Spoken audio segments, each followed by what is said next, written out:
Yang demikian itu, walaupun halus, adalah ia mulia.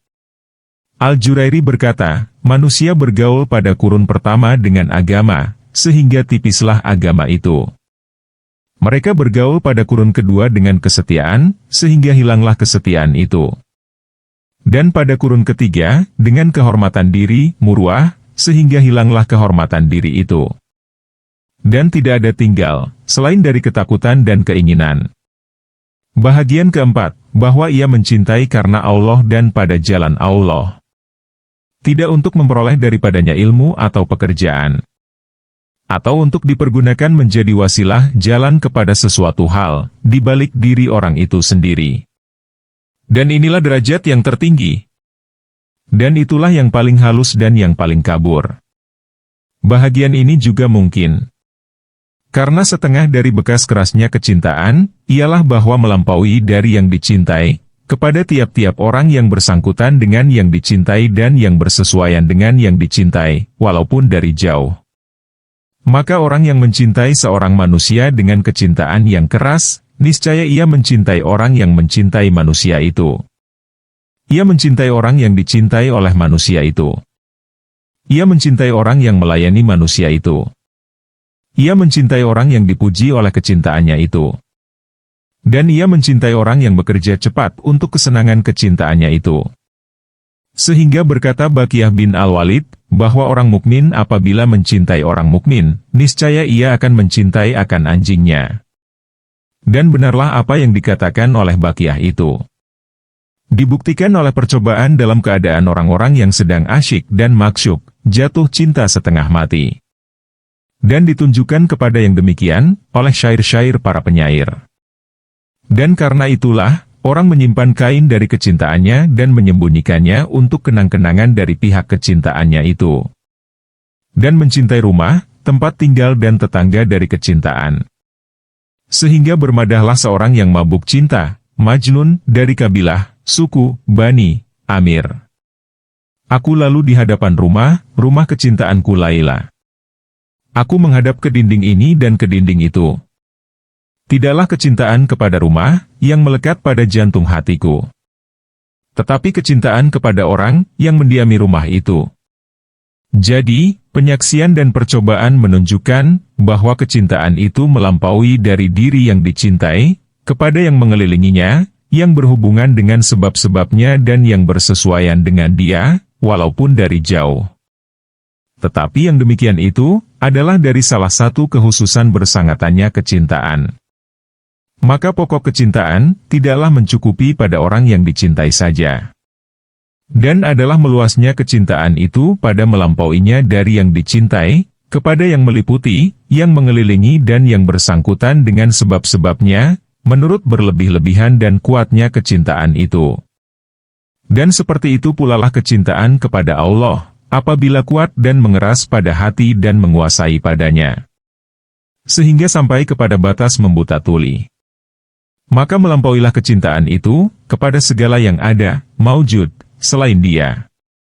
Karena segala yang maujud, selain dia, adalah bekas dari bekas kudrah, kuasanya. Dan barang siapa mencintai seorang manusia, niscaya dicintainya akan perbuatan, tulisan dan segala pekerjaan dari manusia itu. Dan karena itulah, Nabi apabila dibawa kepadanya, buah-buahan yang menjadi petikan pertama dari pohonnya, lalu beliau menyapu kedua matanya dengan buah-buahan itu dan memuliakannya. Dan bersabda, dia baru saja dengan Tuhan kita.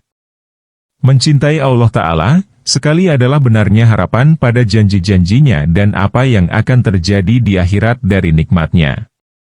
Sekali, karena apa yang telah terdahulu, dari rahmat-rahmatnya dan bermacam-macam nikmatnya. Sekali, karena zatnya, tidak karena sesuatu hal yang lain. Dan inilah yang terhalus dan yang tertinggi, dari segala macam kecintaan. Dan akan datang pentahkikan, pembuktiannya, pada kitab kecintaan, dari Rubu, Al-Munjiat, Rubu, yang melepaskan, insya Allah. Betapapun kesepakatan kecintaan kepada Allah, maka apabila telah kuat, niscaya melampauilah kepada semua yang bersangkutan dengan dia, dalam macam manapun sangkutan itu.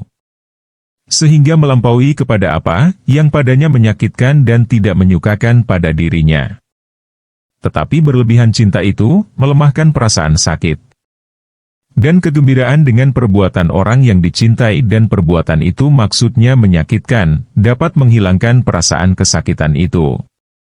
Dan yang demikian, seperti kegembiraan dengan pukulan yang datang dari yang dicintai, atau perkataan yang menyakitkan, di mana padanya semacam perkataan yang tidak menyenangkan.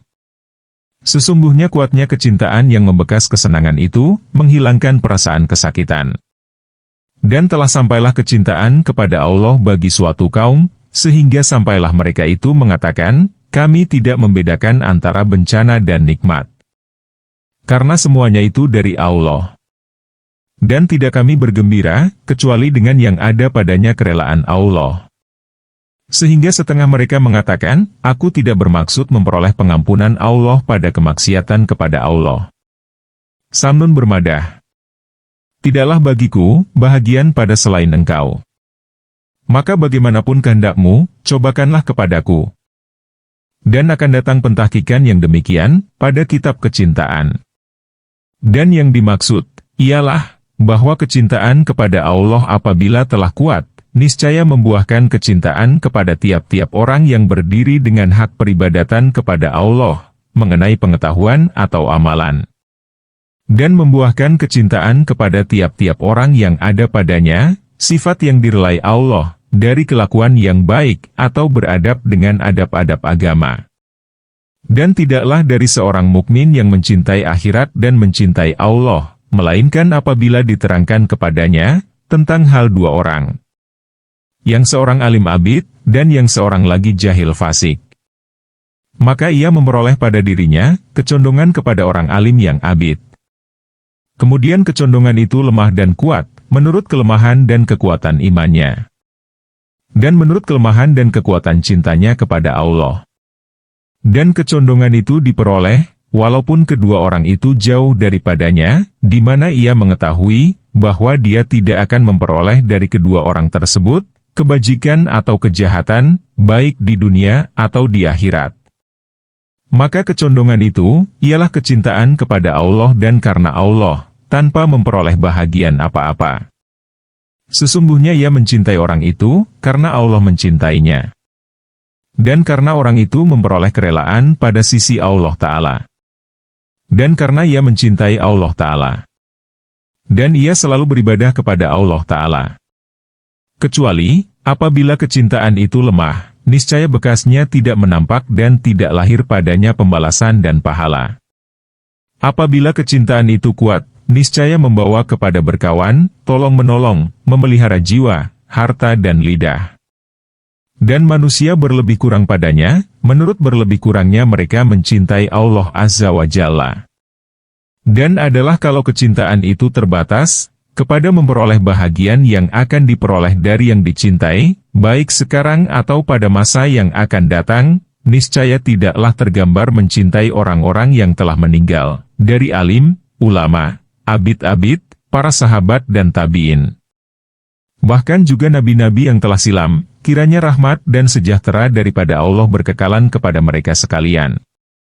Dan kecintaan kepada semua mereka itu, adalah tersembunyi dalam hati tiap-tiap muslim yang beragama. Yang demikian itu, jelas dengan marahnya, ketika musuh-musuh mencaci salah seorang dari mereka yang tersebut tadi dan dengan senangnya ketika mereka mendapat pujian dan disebutkan kebaikan-kebaikan mereka. Semuanya itu adalah kecintaan karena Allah. Karena mereka adalah hamba-hamba Allah yang tertentu. Barang siapa mencintai seorang raja atau seorang yang baik, niscaya ia mencintai pembantu-pembantu dan pelayan-pelayannya. Dan mencintai orang-orang yang dicintai oleh raja atau orang yang baik tadi. Kecuali dia itu menguji akan kecintaannya dengan timbal balik dengan segala bahagian untuk dirinya. Kadang-kadang mengeras, di mana tidak tinggal bagi dirinya bahagian, selain pada yang menjadi bahagian bagi yang dicintai. Dan tentang itu, bersajaklah orang yang bersajak. Aku mau bersilaturahmi, ia mau meninggalkan aku. Lalu aku tinggalkan apa yang aku kehendaki, untuk apa yang ia mau. Dan berkatalah orang yang mengatakan, apabila luka itu, apabila telah menyenangkan bagimu kesakitan. Kadang-kadang kecintaan itu ditinggalkan sebahagian dan tinggal lagi sebahagian. Seumpama orang yang diperbolehkan oleh jiwanya untuk menyerahkan kepada kekasihnya setengah hartanya atau sepertiganya atau sepersepuluhnya. Maka menurut jumlah harta yang diserahkan itu adalah menjadi timbangan kecintaannya. Karena tidak diketahui tingkat kecintaan itu, melainkan dengan kecintaan yang ditinggalkan sebagai timbal baliknya. Maka orang yang tenggelam dalam kecintaan dengan seluruh jiwanya, niscaya tidaklah tinggal baginya lagi kecintaan yang lain. Maka tidaklah ditahan untuk dirinya sesuatu, seperti Abu Bakar As-Siddiq. Beliau tidak meninggalkan lagi untuk dirinya sendiri, baik keluarga atau harta. Maka diserahkannya putrinya yang menjadi jantung hatinya dan diberikannya semua hartanya. Ibnu Umar berkata, sewaktu Rasulullah sedang duduk dan di sisinya Abu Bakar dengan memakai baju kemeja panjang, yang telah koyak pada dadanya beberapa lubang, tiba-tiba turun Jibril.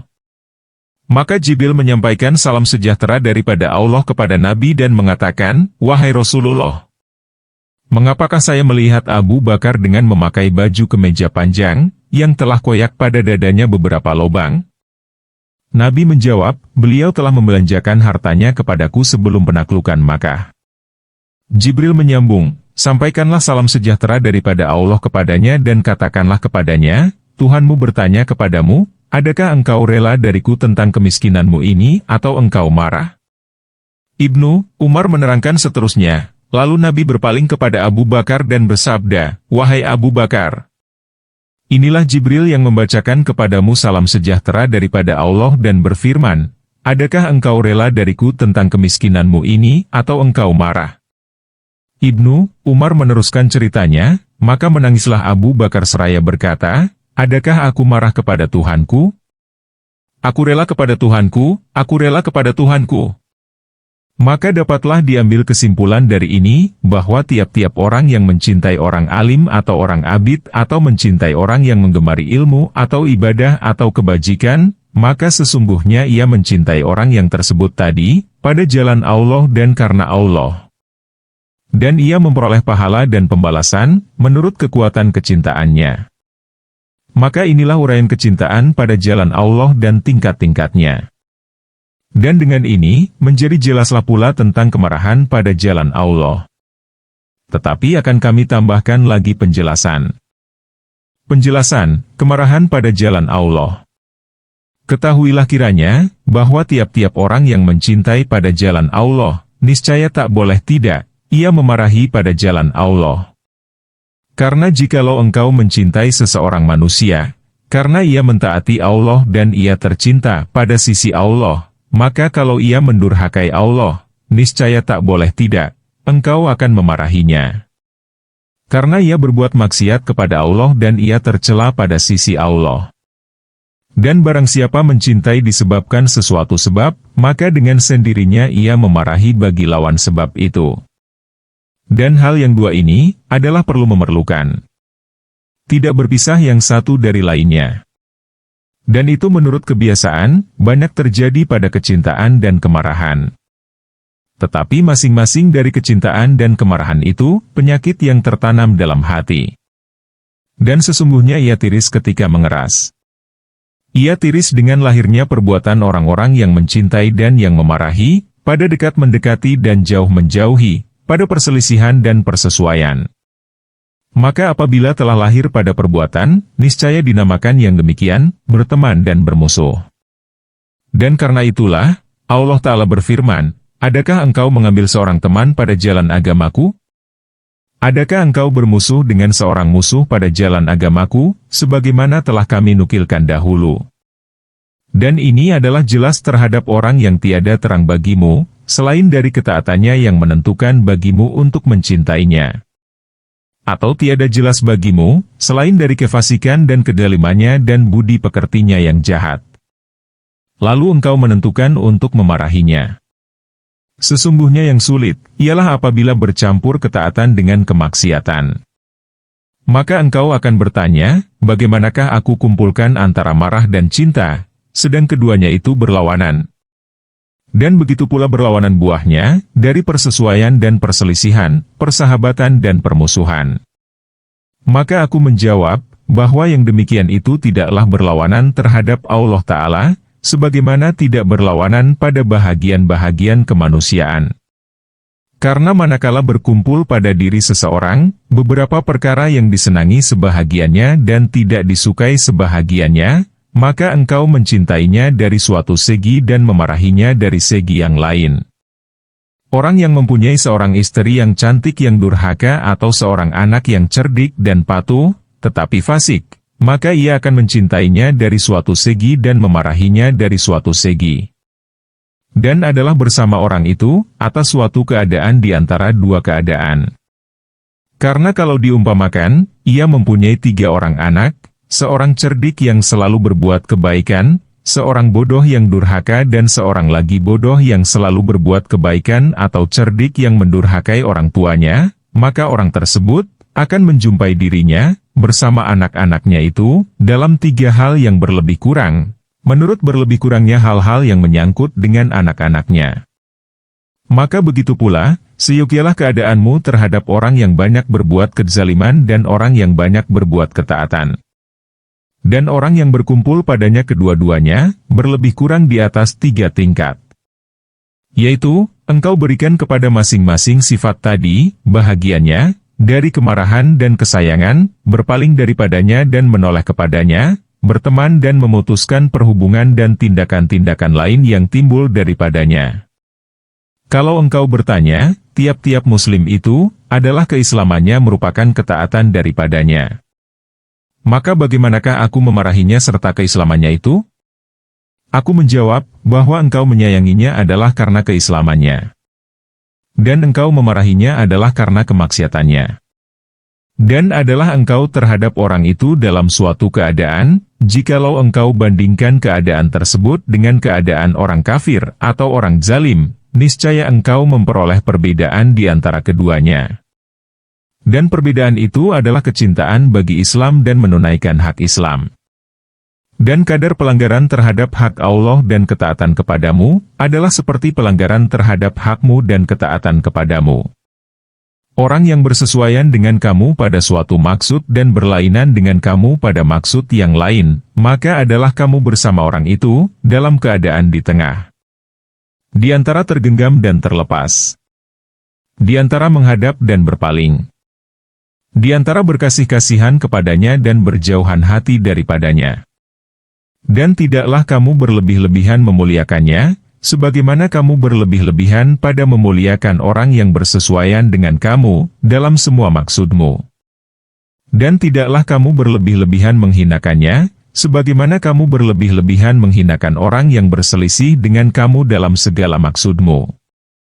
Kemudian keadaan di tengah itu, ta'atawasyud, sekali adalah kecondongannya ke pinggir penghinaan, ketika mengerasnya pelanggaran. Dan sekali ke pinggir berbaik-baikan dan pemuliaan, ketika mengerasnya persesuaian. Maka begitulah seyogialah terhadap orang yang mentaati Allah Ta'ala dan mendurhakainya, yang berbuat sekali bagi kerelaannya dan pada kali yang lain bagi kemarahannya. Kalau engkau bertanya, dengan apakah kemarahan itu mungkin dilahirkan? Aku menjawab, adapun mengenai perkataan, maka sekali dengan mencegah lisan daripada berkata-kata dan bercakap-cakap dengan dia. Dan pada kali yang lain, dengan meringankan dan memberatkan perkataan itu. Mengenai perbuatan, maka sekali dengan memutuskan usaha memberi pertolongan kepadanya.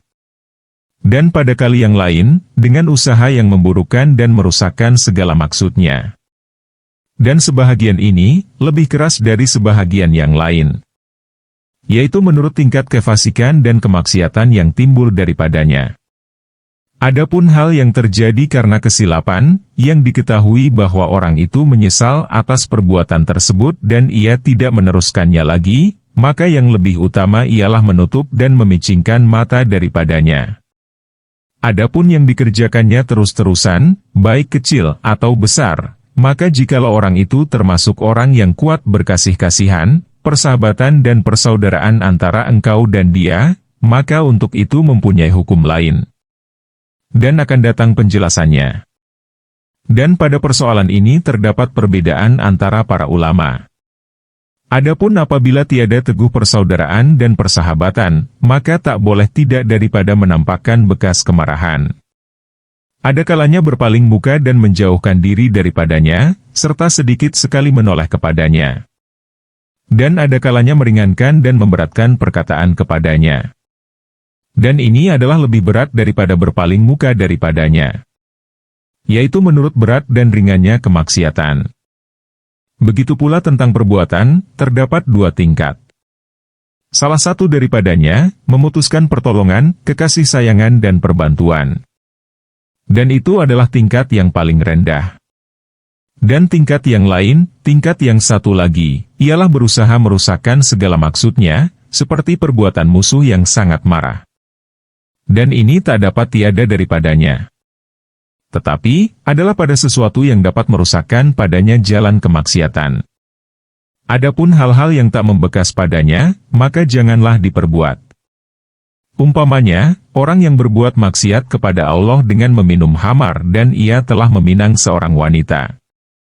Jikalau mudah ia mengawininya, niscaya ia amat gembira dengan wanita tersebut, disebabkan harta, kecantikan dan kemegahannya. Hanya, yang demikian itu, tidak membekas untuk mencegahnya dari meminum khamar dan tidak untuk membangkit dan menggerakkannya kepada meminum khamar. Maka apabila engkau sanggup menolongnya, supaya sempurna maksudnya dan hajatnya itu dan engkau sanggup pula untuk mengacaukan maksudnya itu, supaya maksudnya tadi tidak tercapai, maka janganlah engkau berusaha mengacaukannya. Adapun menolong, kalau engkau tinggalkan memberi pertolongan itu, untuk melahirkan kemarahan kepadanya karena kefasikannya, maka tiada mengapa. Dan tidaklah wajib meninggalkan pertolongan itu.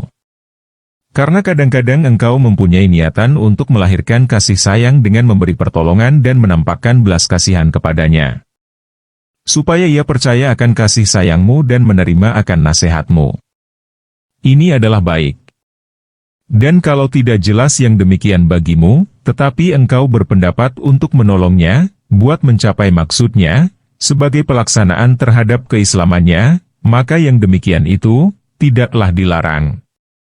Bahkan adalah yang terbaik, jikalau kemaksiatannya itu, adalah pelanggaran terhadap hakmu atau hak orang yang ada sangkutannya dengan kamu. Dan mengenai ini, tersebut dalam firman Allah Ta'ala, dan janganlah orang-orang yang mampu dan berkelapangan dari antara kamu, bersumpah, tidak mau membantu akan keluarga yang dekat dan orang-orang miskin dan orang-orang yang berhijrah di jalan Allah, tetapi hendaklah mereka maafkan dan berlapang dada. Bukankah engkau suka kiranya Allah mengampunkan kamu? Surat 24 An-Nur ayat 22. Karena Musahtah bin Atsatsah yang membicarakan kesana-sini tentang peristiwa berita bohong itu, berita fitnah tentang perbuatan seorang laki-laki terhadap Aisyah. Lalu Abu Bakar bersumpah untuk memutuskan bantuannya kepada Musahtah tersebut, di mana beliau memberi pertolongan harta kepadanya. Maka turunlah ayat tadi, serta betapa besarnya kemaksiatan yang dilakukan Musahtah. Dan manakah maksiat yang melebihi dari tuduhan yang amat keji itu terhadap istri Rasulullah dan memanjangkan lidahnya kepada seumpama Aisyah?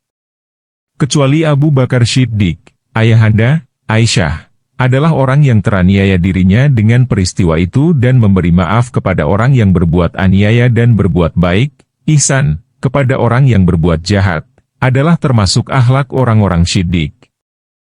Dan sesungguhnya amatlah baiknya berbuat ihsan kepada orang yang berbuat aniaya kepada kamu.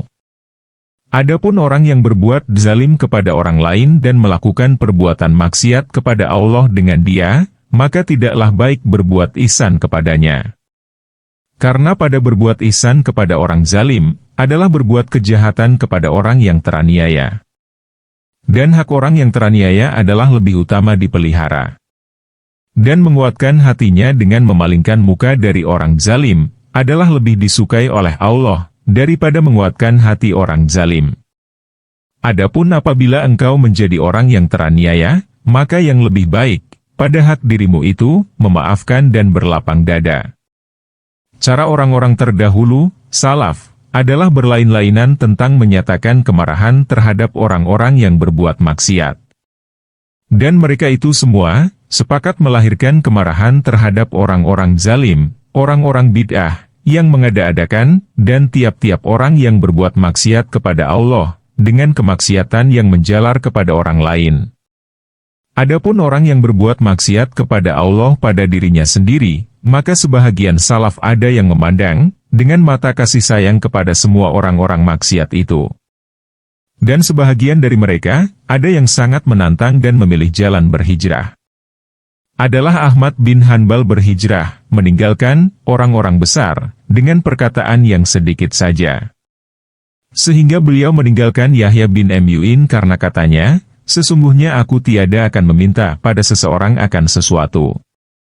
Dan kalau Sultan membawa kepadaku sesuatu, niscaya aku ambil. Dan Ahmad bin Hanbal meninggalkan Al-Harts Al-Muhasibi, tentang setengah-setengah ia menolak kaum Mu'tazilah. Dan mengatakan, sesungguhnya haruslah pertama-tama engkau menyebutkan syubhat, keraguan-raguan yang didatangkan oleh orang Mu'tazilah itu. Dan engkau ajak manusia berpikir padanya. Kemudian engkau tolak dalil-dalil orang Mu'tazilah itu. Dan Ahmad bin Hanbal berhijrah dari Abu Saur, mengenai pentakwilan, penafsirannya akan sabda Nabi, sesungguhnya Allah menjadikan Adam di atas bentuknya. Dan ini adalah keadaan yang berlainan dengan berlainannya niat. Dan niat itu berlain-lainan dengan berlainannya keadaan. Maka jikalau yang mengeras pada hati, adalah memandang kepada terpaksa dan lemahnya manusia dan bahwa manusia itu terperintah kepada apa yang ditakdirkan baginya, niscaya ini membawa kepada tasahul, memandang enteng, pada permusuhan dan kemarahan. Dan ia mempunyai segi tersendiri. Tetapi kadang-kadang berminyak-minyak air, Al-Mudahanah, menyerupai dengan yang demikian. Maka yang terbanyak membangkitkan kepada menutup mata dari perbuatan-perbuatan maksiat, ialah sifat berminyak-minyak air, menjaga hati, takut dari keliaran dan kejauhan hati. Kadang-kadang setan itu memakaikan yang demikian, kepada orang bodoh yang dungu, dengan orang itu memandang dengan mata kasih sayang. Dan menghapuskan yang demikian, ialah, ia memandang kepadanya dengan mata kasih sayang, jika orang itu berbuat aniaya kepada khusus haknya sendiri. Dan mengatakan, bahwa orang itu terperintah bagi perbuatan tersebut. Dan takdir tidaklah bermanfaat daripadanya kehati-hatian. Dan bagaimanakah tidak diperbuatnya yang demikian dan sesungguhnya telah dituliskan yang demikian itu kepadanya? Maka hal yang seperti ini, kadang-kadang sah niat baginya pada memicingkan mata dari pelanggaran terhadap hak Allah. Dan kalau ia berkesal hati ketika pelanggaran terhadap haknya dan menaruh belas kasihan ketika pelanggaran terhadap hak Allah, maka ini adalah orang yang berminyak-minyak air, yang tertipu dengan salah satu dari tipuan-tipuan setan.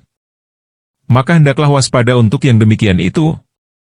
Kalau Anda mengatakan, bahwa derajat yang paling kurang pada melahirkan kemarahan, ialah meninggalkan, memalingkan muka, memutuskan kasih sayang dan pertolongan, maka adakah yang demikian itu wajib, sehingga maksiatlah seorang hamba dengan meninggalkan kemarahan yang demikian?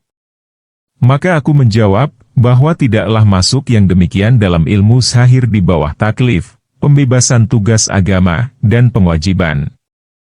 Sesungguhnya kita tahu, bahwa mereka yang meminum khamar dan mengerjakan perbuatan keji pada zaman Rasulullah dan para sahabat, tidaklah para sahabat itu meninggalkan mereka secara keseluruhan.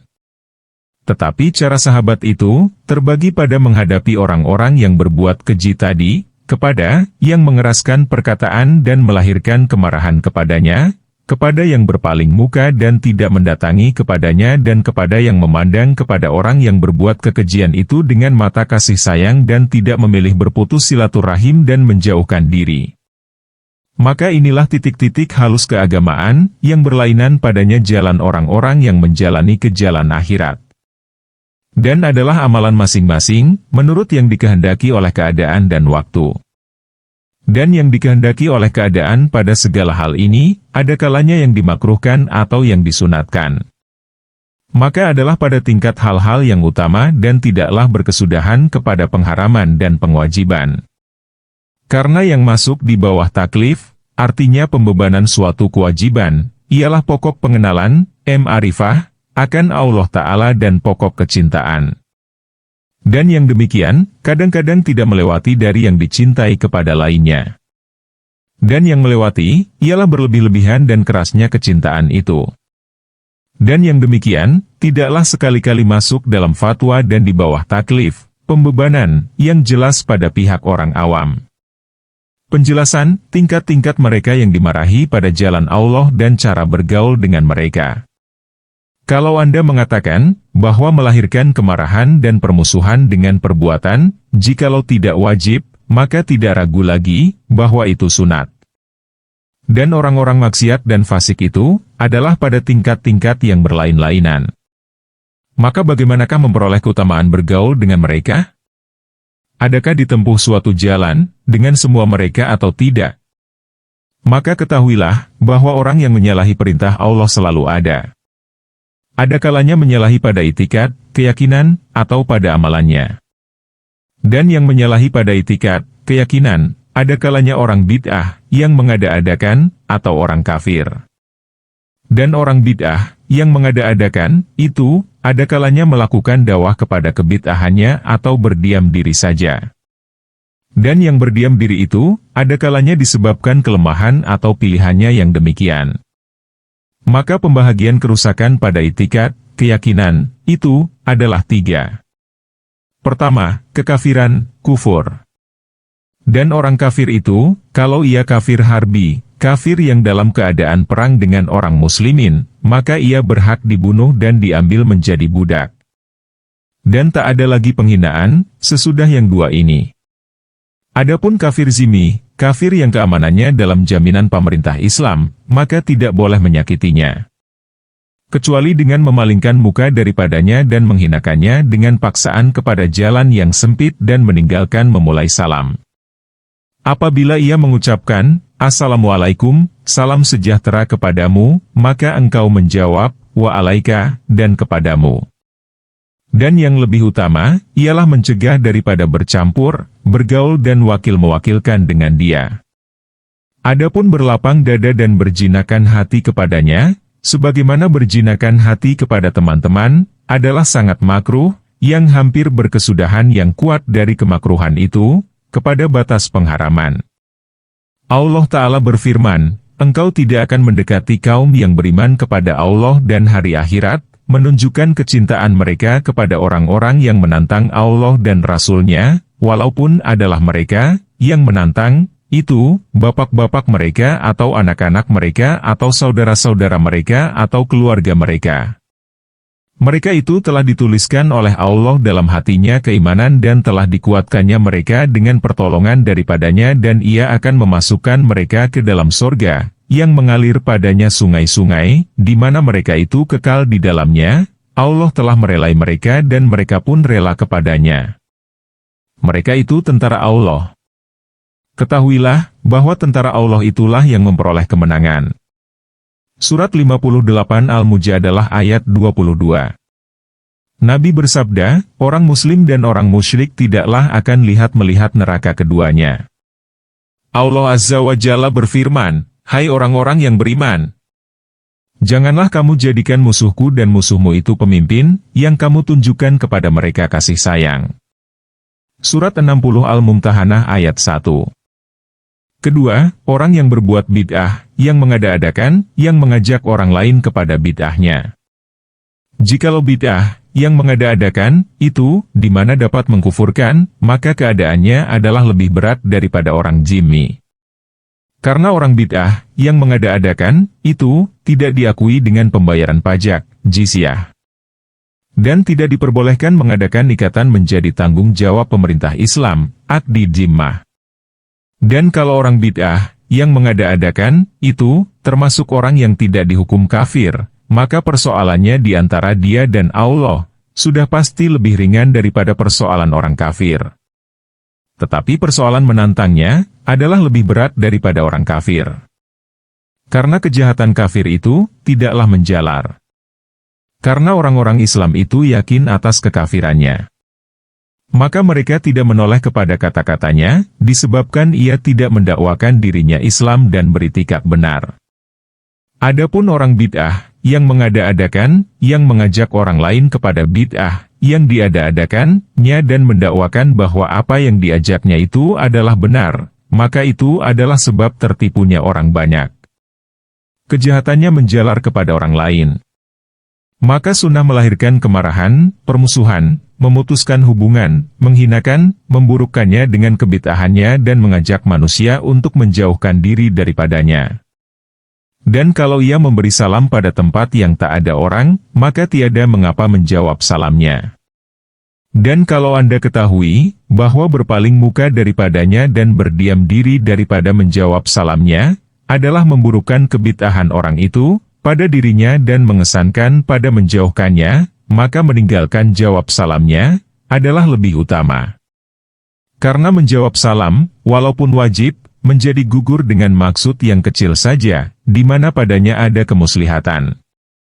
Sehingga gugurlah wajib menjawab salam, dengan adanya orang yang menerima salam itu di kamar mandi atau sedang membuang air.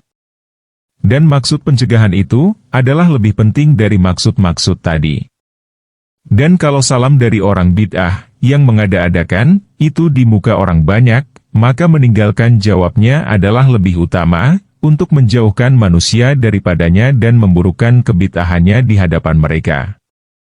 Dan begitu juga lebih utama mencegah berbuat lisan memberi pertolongan kepada orang bid'ah, yang mengada-adakan, itu. Lebih-lebih mengenai sesuatu yang tampak kepada orang banyak. Nabi bersabda, barang siapa menggertak orang bid'ah, niscaya ia diamankan oleh Allah pada hari kegundahan besar, hari kiamat. Dan barang siapa melunakkan dan memuliakan orang bid'ah atau bertemu dengan dia dengan kegembiraan, maka sesungguhnya ia telah memandang ringan apa yang diturunkan oleh Allah kepada Nabi Muhammad. Ketiga, orang bid'ah, yang mengada-adakan, yang awam, yang tidak mampu mengajak orang dan tidak dikuatiri, orang akan mengikutinya. Maka persoalannya lebih mudah. Yang lebih utama, ialah tidak memburuk-burukannya dengan kata-kata kasar dan penghinaan.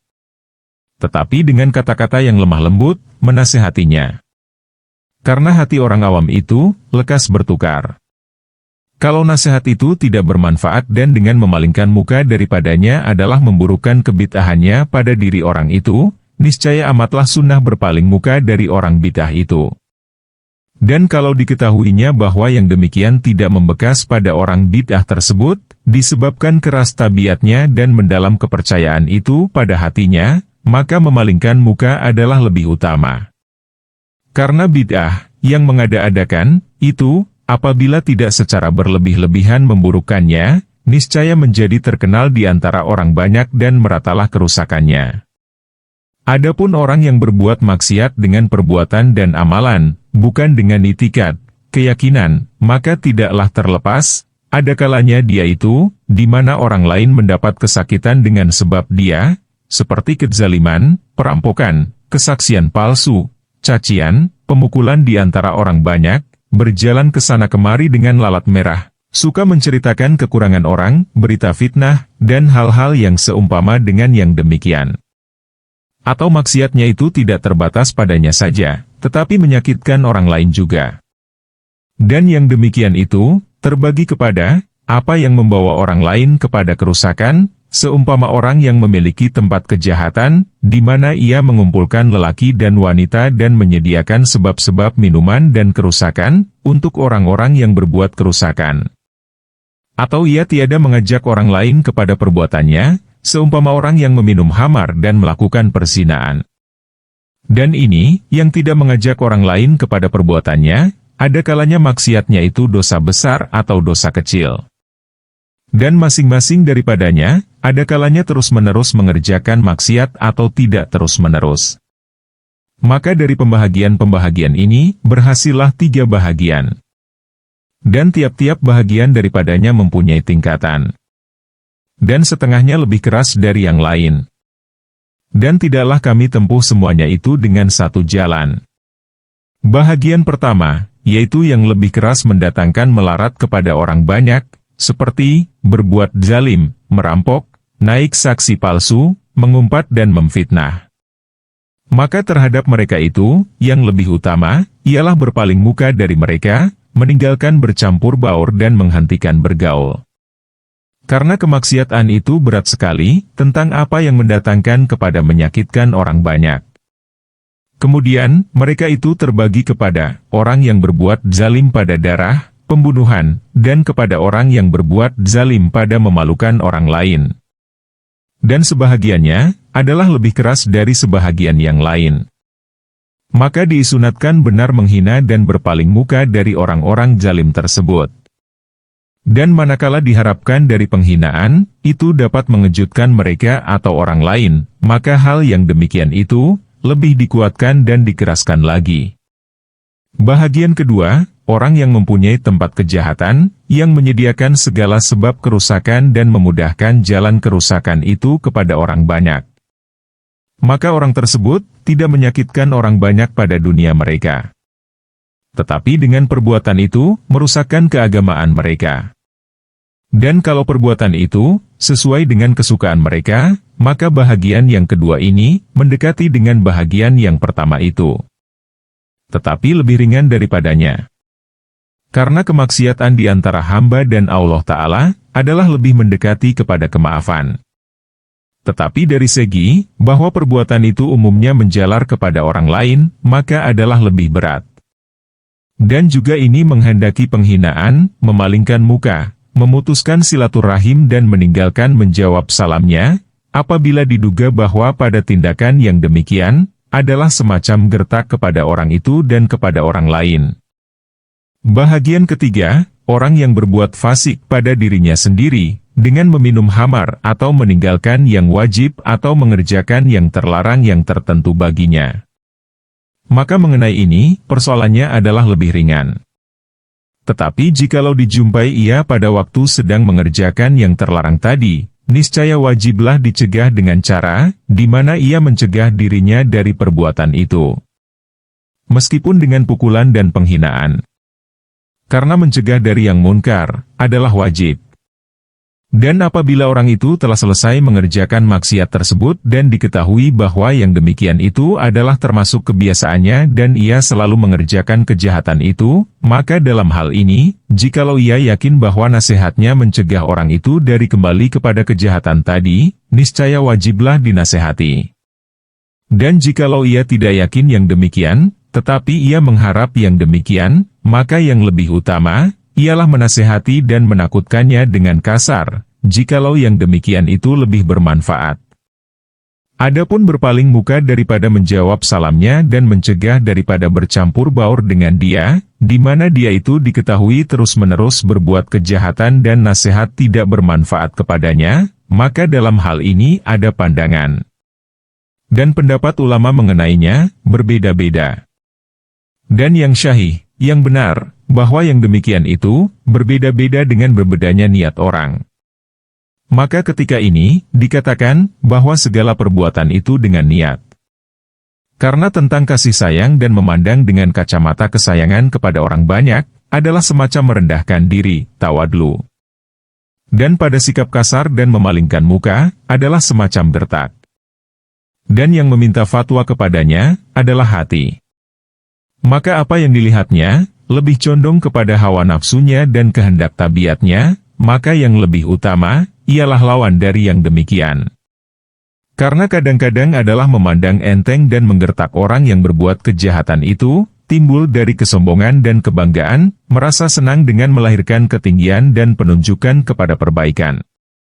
Kadang-kadang kasih sayangnya itu, timbul dari berminyak-minyak air dan kecondongan hati untuk mencapai sesuatu maksud atau karena takut dari membekas keliaran dan keliaran hati pada kemegahan atau harta dengan dugaan yang dekat atau yang jauh. Dan semuanya itu kembali kepada penunjukan setan dan jauh dari amal perbuatan orang-orang akhirat. Maka tiap-tiap orang yang gemar pada amalan agama itu, bersungguh-sungguh dirinya memeriksa yang halus-halus ini dan mengintip, murakabah, segala keadaan yang tersebut. Dan hati adalah yang mengeluarkan fatwa padanya. Kadang-kadang ia memperoleh kebenaran pada ijtihadnya dan kadang-kadang ia tersalah. Kadang-kadang ia tampil mengikuti hawa nafsunya dan ia mengetahui yang demikian. Kadang-kadang ia tampil dan karena tertipu, lalu menyangka bahwa ia berbuat karena Allah dan berjalan pada jalan akhirat. Dan akan datang penjelasan yang halus-halus ini pada kitab tertipu dari Rubu yang membinasakan, Rubu Al-Muhlikat. Dan ditunjukkan kepada peringanan persoalan mengenai kefasikan yang teledor di antara hamba dan Allah oleh riwayat bahwa seorang peminum khamar dipukul di hadapan Rasulullah berkali-kali. Dan orang itu kembali berbuat yang demikian. Lalu seorang sahabat berkata, dikutuki Allah kiranya orang yang alangkah banyaknya meminum khamar. Maka Nabi menjawab, janganlah engkau menolong setan terhadap saudaramu. Atau kata-kata lain yang diucapkan Nabi yang searti dengan yang tadi. Dan ini menunjukkan bahwa berkasih sayang adalah lebih utama daripada bersikap kasar dan keras. Penjelasan, sifat-sifat yang disyaratkan mengenai orang yang dipilih menjadi teman. Ketahuilah kiranya, bahwa tidak patut menjadi teman semua manusia. Nabi bersabda, manusia itu menurut agama temannya. Maka hendaklah diperhatikan oleh seseorang kamu akan orang yang akan diambil menjadi teman. Dan tak boleh tidak, diperbedakan hal-hal dan sifat-sifat, di mana ia ingin dengan sebab yang demikian, untuk bersahabat dengan orang itu. Disyaratkan hal-hal itu, menurut faidah yang dicari dari persahabatan. Karena arti syarat ialah, yang tak boleh tidak daripadanya, untuk sampai kepada maksud. Maka dengan tambahan kepada maksud tersebut, lahirlah syarat-syarat itu. Dari persahabatan itu dicari faidah-faidah keagamaan dan keduniaan. Adapun faidah keduniaan, maka seperti memperoleh manfaat dengan harta atau kemegahan atau semata-mata berjinakan hati dengan pandang memandang dan bergaul. Dan tidaklah yang demikian itu, termasuk maksud kita di sini. Adapun faidah keagamaan, maka berkumpul padanya maksud yang bermacam-macam. Karena setengah daripadanya, memperoleh faidah dari pengetahuan dan amal perbuatan.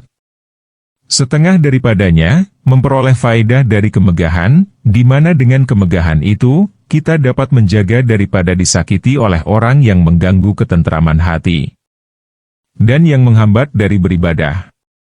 Setengah daripadanya, memperoleh faidah harta, untuk mencukupkan dengan harta itu, daripada menyia-nyiakan waktu pada mencari makanan.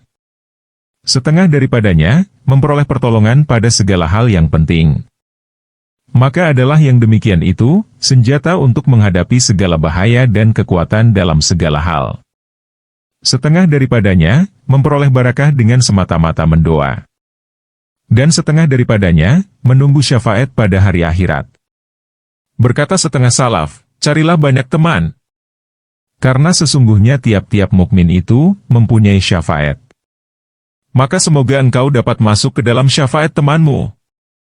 Diriwayatkan pada tafsir yang agak ganjil, tafsir Garib, tentang firman Allah Ta'ala, dan ia memperkenankan permintaan orang-orang yang beriman dan beramal syalih dan ia menambahkan kepada mereka dari kurnianya. Surat 42 Asy-Syura ayat 26.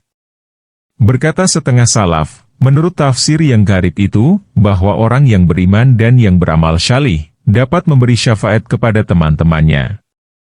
Lalu ia memasukkan mereka ke dalam surga bersama mereka. Dan dikatakan, bahwa apabila Allah mengampunkan dosa seorang hamba, niscaya hamba itu dapat memberi syafaat kepada teman-temannya. Karena itulah, dianjurkan oleh segolongan salaf supaya berteman, berjinak-jinakan hati dan bercampur baur.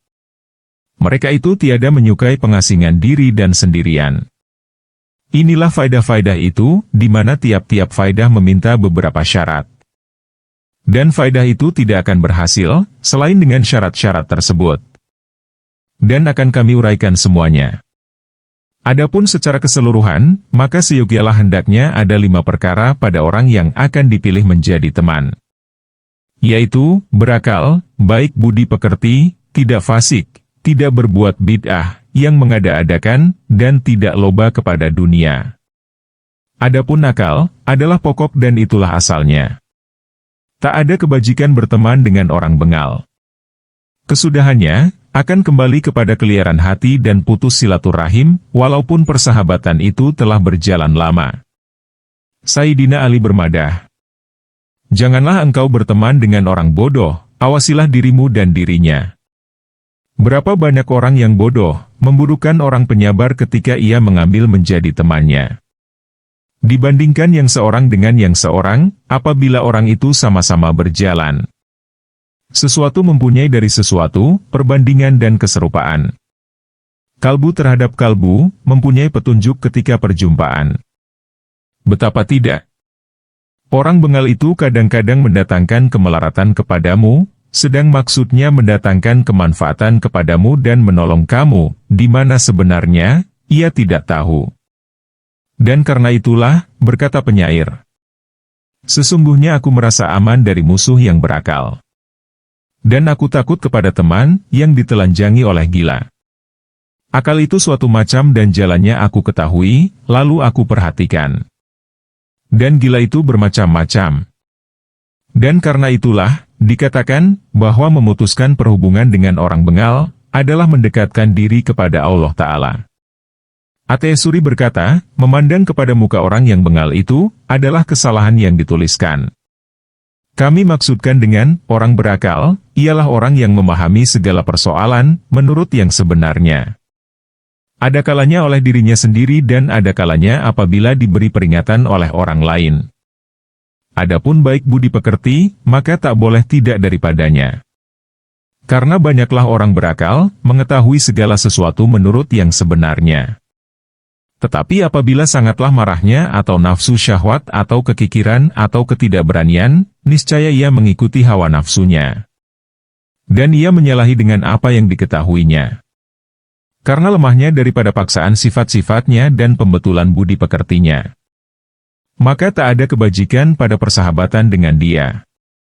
Adapun orang fasik yang berkekalan pada kefasikannya, maka tak ada faedah berteman dengan dia. Karena orang yang takut kepada Allah, tidak akan terus-menerus di atas dosa besar. Dan orang yang tidak takut kepada Allah, maka orang tidak akan merasa aman daripada tipuannya.